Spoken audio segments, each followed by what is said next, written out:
Welcome and thank you for joining us. I'm Christy Goranson, the moderator for tonight's debates. We begin with the race for Washington State Senate in the 6th District. This largely rural district borders central and eastern Spokane and State Highway 27 on the east. It borders the 9th Legislative District on the south and Lincoln County on the west. The candidates in this race are incumbent Senator Michael Baumgartner. The Republican is seeking his second term in office. He's challenged by Democrat Rich Cowan, the co-founder of the video and film company North by Northwest Productions. Welcome to you both. Thank you. Thank you. So for this debate, the candidates will answer questions from a panel of Spokane journalists. From KHQ, we have Dan Kleckner. Dan anchors KHQ local news at 5 and 6. From KXOY News 4, Robin Nance, and Robin anchors KXOY's Good Morning Northwest. And from the Spokesman Review, we have reporter Nick Deshay. Thanks for joining us. So before we begin, I want to go over a few of the debate rules for our viewers. All of these rules were agreed to by the candidates prior to this debate. The reporter panel will ask the same question to both candidates, or a panel member may direct a question to just one candidate. Reporter panel members may request a follow-up to an answer. Answers will be limited to 1 minute. Candidates will be allowed 2 rebuttals for the entire debate. The rebuttal length will be limited to 30 seconds. So let's begin. A coin flip determined that Senator Baumgartner will have the opportunity to answer the first question first. Dan? Gentlemen, welcome. If reelected or elected, what's at the top of your to-do list in the first 100 days of office? Well, I'm Senator Michael Baumgartner, and it is an absolute privilege to be your state senator.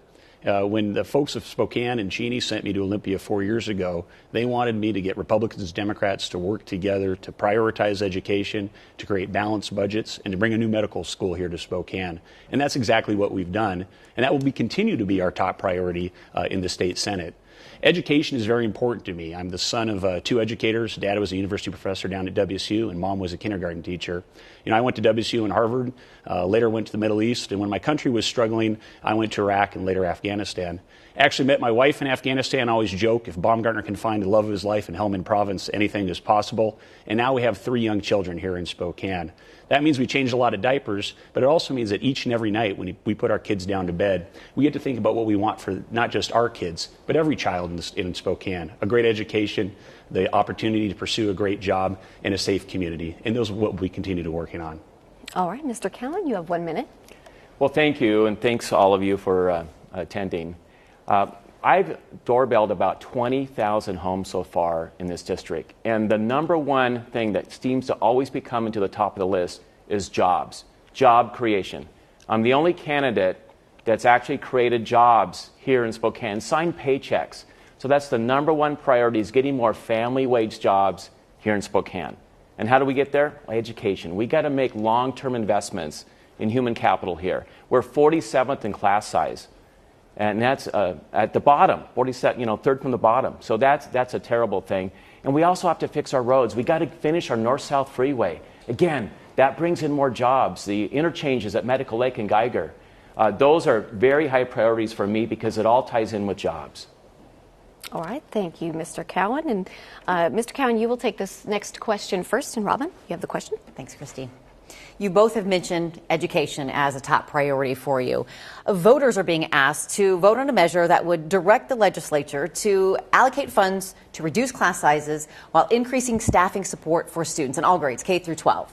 Additional funding would be needed to reduce class sizes and staffing increases in higher poverty-leveled schools. With that measure, would you, obviously it would come with some pretty hard times for some cash-strapped districts. Do you support that measure? If so, why? And how will you direct funds to pay for it? If not, why not? Well, Robin, we're clearly short on funding for schools right now. We're about $1,200 less than the national average in terms of funding for schools. So we need to add more revenue. And shift some money from other parts of the budget. Unfortunately, the way the budget is right now is 3/4 of the budget are basically fixed costs. Education, Medicare, things like that, Medicaid. So we can't really take from those, obviously. So we got to look at the court system, prisons, higher ed, all the other things in the budget. Well, there's not enough left, so we need revenue. And how do we get there? We got to look at tax loopholes. We have over 650 tax loopholes that we have out there. And I'm not saying they all go away, but let's look at them. Let's look at analyzing those and making sure that they're adding net economic activity and jobs. Otherwise, let's get rid of them and put it in education. All right, Senator? Well, reducing class sizes is a great goal. I mean, we all want our kids to have as few kids as possible in those classes so they can get that individual attention from their teachers. Unfortunately, the initiative on the ballot isn't the right way to do it at this time. There's no money on that initiative that would pay for this. And so we need to look at that. The legislature will be continuing to address class size reductions. One of the things that we've done in my budget as Vice Chair of Ways and Means, we've brought all-day kindergarten here to Spokane for the first time ever, $1 billion new dollars into education.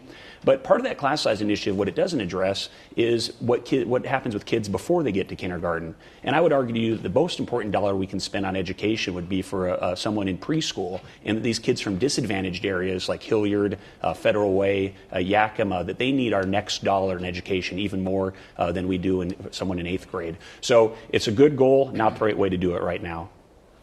All right, Senator, you'll answer this next question first. Nick? Senator, the city of Spokane is planning to ask the state this year for $60 million to help fund its integrated clean water plan, part of its Cleaner River Faster program. Do you support this request?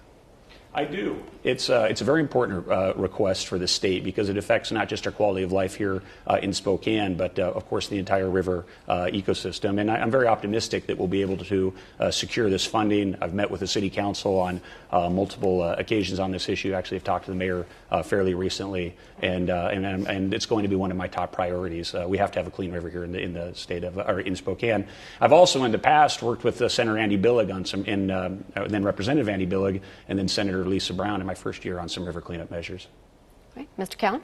Absolutely, Nick. We need to invest money in this. Again, it's long-term thinking, and that's really one of the best things that I'll always think about is what's best for us long-term.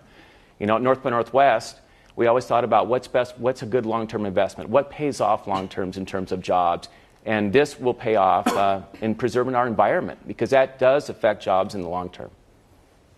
All right, thank you. And Dan, you have the next question. And Mr. Cowan, you'll answer this one first.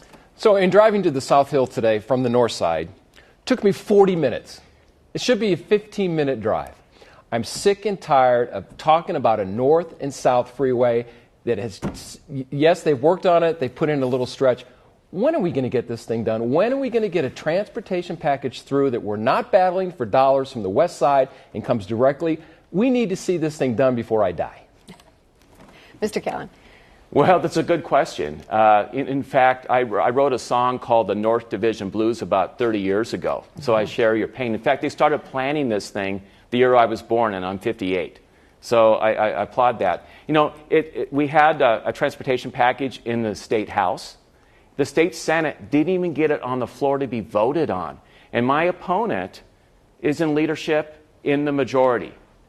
And this didn't get on the floor to be voted on. I mean, come on. I mean, there's just no excuse for that. We need to finish this, and we need to finish it now. We also have to improve our interchanges at Medical Lake and Geiger because this is about freight mobility. And we've got to keep those freight trucks moving because that'll bring in more business. We have great dirt up there. We have cheap power, and we have a great workforce. But we don't have an interchange to attract new business. All right, Senator.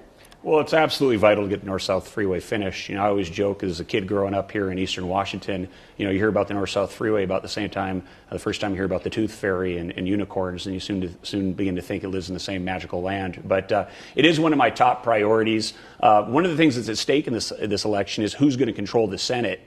An Eastern Washington bipartisan coalition that I'm a part of, that we currently have a majority, or the same Seattle Democrats that continue to take Eastern Washington's money and fund it in projects like the Big Bertha Tunnel debacle and the 520 Bridge.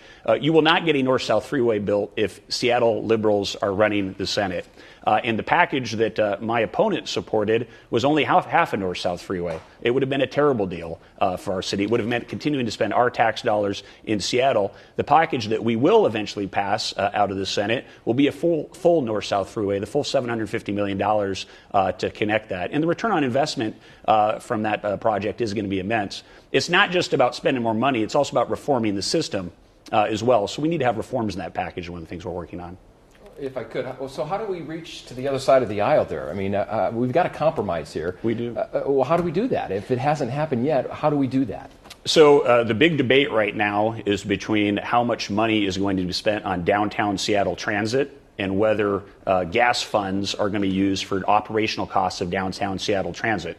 I don't think any of us in our Spokane area want to be spending our money at the pump for ongoing operational costs of downtown Seattle transit. So we're going to reform that system and we'll put it together. But the other thing we need to do is demand that we get a full north-south freeway finished in that package, and that's what we're doing right now. I do think it will happen. It's one of my top priorities. Can I have a rebuttal there? You may. Yeah, 30 seconds, Mr. Cowan. You know, actually, there's just no excuse for this. The House passed a package. And yes, maybe there's some things that weren't totally, great about finishing the north-south corridor, but there was a lot of funding for that to get the project moving. Okay. The Senate didn't even get it on the floor to be voted on. They held it up. I mean, what you do is you pass your version of the bill, and then you form a committee and compromise and get the thing done. I mean, that's what we need to do. It was politics instead of progress, and that's just inexcusable. All right, next question. Senator, you will answer this one first. This is about gun control. I would like to talk about I-591. I want to know how you will vote yourselves. And does a person's private rights supersede the public rights or vice versa when you're talking about I-591, which of course would keep government agencies from confiscating firearms from people without due process or from those requiring background checks? Senator? Well, I'm a strong supporter of the Second Amendment and will be supporting 591 and opposing 594. I think that this country's freedoms are built in part upon the right for all of us to own and bear arms. And this is a measure that's supported by our local sheriff, Ozzie Knezovich, and law enforcement officers across the state, and I listen to them closely in terms of what they say. So I'll be opposing I'll be supporting 591 and opposing 594. All right, Mr. Cowan? Well, concerning 591, I'm opposing that. And really, I'm opposing it because I believe in states' rights. And one of the things I don't like about 591, it links it to federal laws and regulations. And I just think that's going down a slippery slope. So I'm against 591. If you're asking about 594, also against that, too, because it's just too much regulation. There's about 18 pages of regulations there. It's very complicated. It's very hard to enforce. And if I go hunting with my buddy out bird hunting, I wouldn't be able to loan my buddy my gun, as it stands in that law. I'd be committing a crime. So I'm against both of those initiatives. All right, thank you, Mr. Cowan. You'll take this next question, Nick. Mr. Cowan, the effective tax rate for legal recreational marijuana is about 45%. It generates a significant amount of money for the state. Some communities in the state have barred its sale. My question is, should communities that allow for the sale of marijuana receive more of the tax money it generates? Well, they should. That's proportionate to what they're allowing. I believe they should. If a community doesn't want to allow that, then they shouldn't participate in some of that revenue. So I would say, yeah, it should be in proportion to what they're up to. Senator?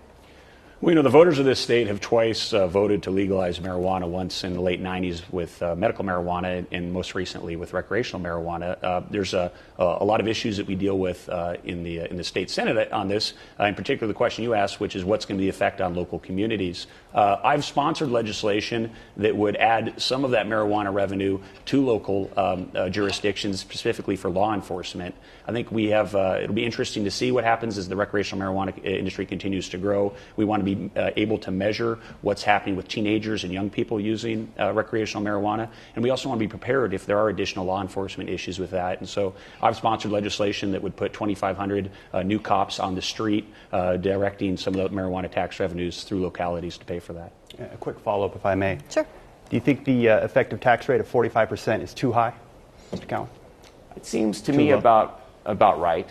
And we don't really know. You talk about 2,500 cops, additional cops. We don't really know how much is this going to bring in. We're still working out all those details. So I wouldn't want to commit those kinds of resources right now till we really know how much funding we're going to have, because there's lots of other uses for those funds as well, including education and municipalities as well. You think it's too high? Well, the question of the tax rate, it needs to be related to, does it bring parity between the black market and the legal market? If the legal marijuana market is going to work and we're going to get reduced crime and get folks out of the shadows, you have to have the price point at the similar manner. So we have to see and maybe adjust that. I have a background in counter-narcotics, having run a U.S. State Department-funded counter-narcotics team in Helmand Province, which does over half the world's opium supply that turns into heroin. So I've seen the nexus between international terrorist groups and criminal organizations and the drug trade up very, very close. And so the real issue with the tax rate is how do we get parity between the black market and the open market. Okay. Senator, you'll answer this next question first. Dan? Let's talk more about job creation, and I don't care to hear what you've done in the past about job creation, and I don't want to hear some type of visionary pie in the sky, this is what we plan to do. What can you do, and what can the legislature do next year, in 365 days, next year, to bring 500 jobs to the Spokane area? Sure. Well, the most important thing we're going to do here in our community is continue to build the medical school. We've put the medical school in $70 million a year taxes and put the first cohort of students. We're going to continue to build that. I'm very excited that there's going to be both the WSU Medical School and continuation of the UW Medical School. That's going to be good for us. We need to make Washington State a more competitive place to do business. Reducing workers' compensation costs in businesses' relationship with L&I is very, very important to that. That is another key difference between whether the Senate is controlled by Eastern Washington-led Republicans or the Seattle Democrats that are very, very close to organized labor and don't allow those reforms in workers' comp. That's very, very, very important. I have a 100% rating with the state small business industry and am endorsed by the Association of Washington Business. So we're going to continue to work on those areas. And then one final issue that we're working on very intently is to bring more aerospace here to the West Plains.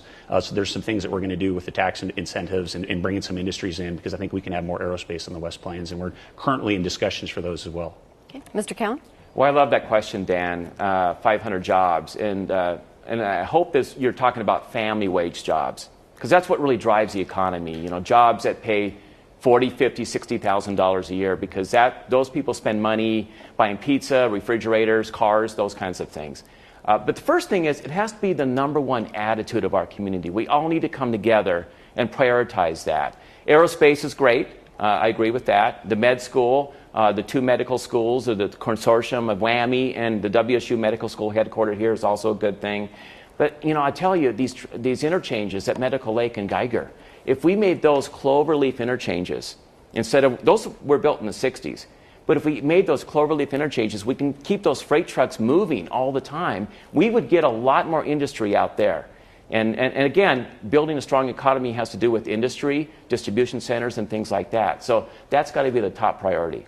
Can I have a rebuttal? Sure.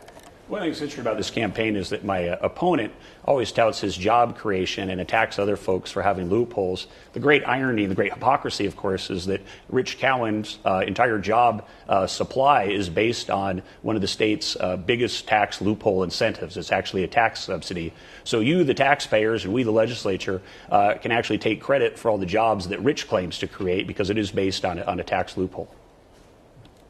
All right. Can I have one? You may have a rebuttal. This will be your second and final rebuttal. 30 seconds. Thank you. And I respect what you're saying about that. But, I've worked hard for the last 25 years growing this company from scratch. And I'm just really insulted by the fact that you're saying that taxpayers, yourself included, created these jobs. You're not the one in L.A., waiting in lobbies and waiting for people to approach you or making phone calls and that kind of stuff. This is hard work bringing jobs here. It really is, particularly these kinds of jobs.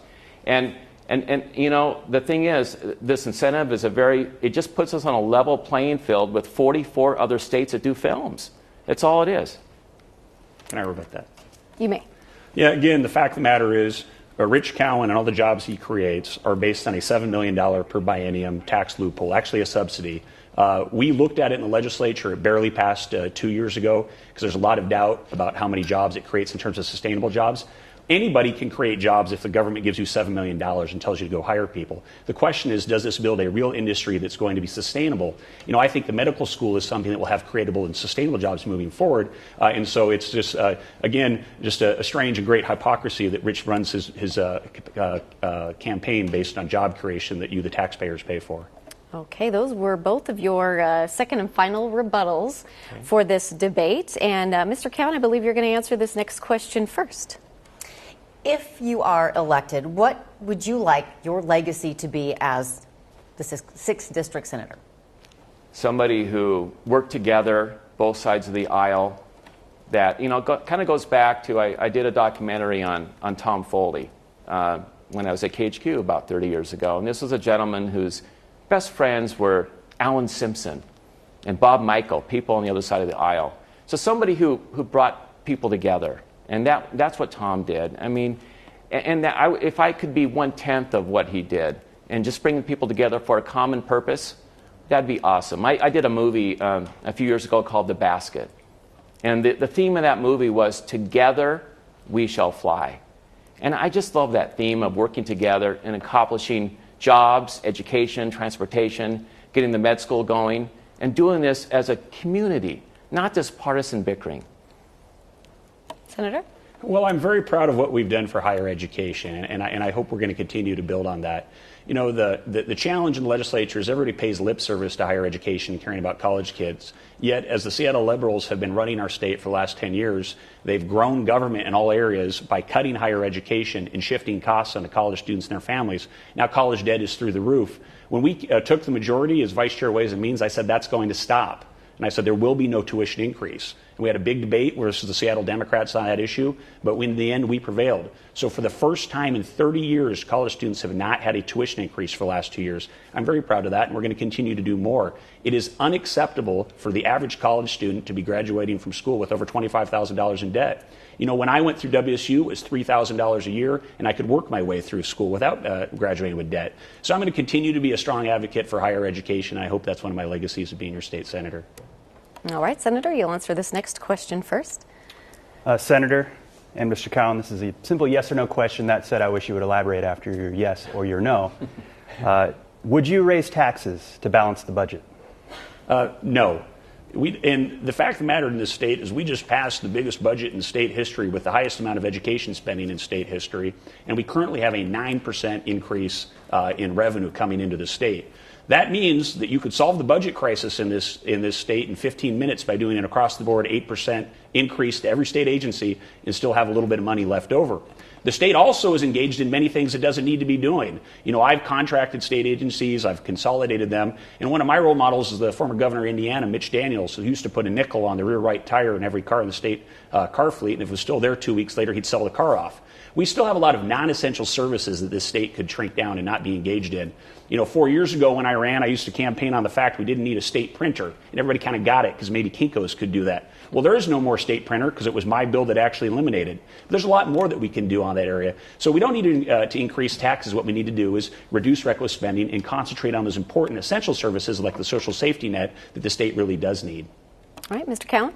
Well, it kind of reminds me of George Bush saying no new taxes, and look what happened there. I mean, you can't just say no. You have to look at the holistic approach here. And if we need to increase some taxes, then we need to. But hey, I write in both sides of a sticky note. I want government to be efficient, but let's be realistic with this. And you talk about a 9% increase. That's a 9% increase over 2 years. So it really is a 4.5% increase every year after coming out of the Great Recession. And the state increased in population by 2% as well. So you have to factor that into there. And there are certain things we can't cut, like I talked about earlier. About 3/4 of the budget are things that cannot be cut. We need to add resources to education. We need to get our transportation package, and that costs money. And yes, can we do it more efficiently? Absolutely. But let's look at all the issues here. Let's look at having our federal people engage in the Marketplace Fairness Act, where we can actually have some equality in terms of sales tax when we buy stuff over on the internet. That'll add $600 million. Sorry, follow up with Mr. Cowan. Was that a yes or a no for you, raising taxes to balance? That would be yes. Okay. All right. So we are at our last question. You'll have 30 seconds for the final question. And Mr. Cowan, you will answer this one first. Mr. Cowan, you have a new TV ad that attacks your opponent's voting record on tax break. He has filed a complaint with the State Public Disclosure Commission, which oversees compliance with campaign advertising requirements. Is this new ad accurate? And if so, why? Well, it is accurate because he hasn't eliminated a single loophole. Now, he did, if you refer to ESB 6635 in 2012, he narrowed the tax exemption for some banks down to community banks. But actually, that same bill added another 10 or 12 tax loopholes in the same package. So, it was a narrowing, but not an elimination. And Senator, you can have 30 seconds to respond to that. So we have eliminated tax incentives when they haven't been appropriate, like we did on out-of-state banks. Again, you have the guy who benefits personally from a giant tax loophole wanting to increase everybody else's taxes. It again screams hypocrisy. All right, that will be the last question, and it's time now for closing statements. So before the debate, we flipped a coin, and Senator Baumgartner, you will go first with your closing statement. You have 1 minute. Well, it's an absolute honor and privilege to be your state senator. The reason I like serving you in Olympia is I feel the same about it after I left WSU and before I went to Harvard when I spent a year in Mozambique working with the homeless and children. And when I left my successful private business career to go to Iraq and Afghanistan was my country, when my country was struggling overseas. It's because I feel like I'm doing something bigger than myself for our community.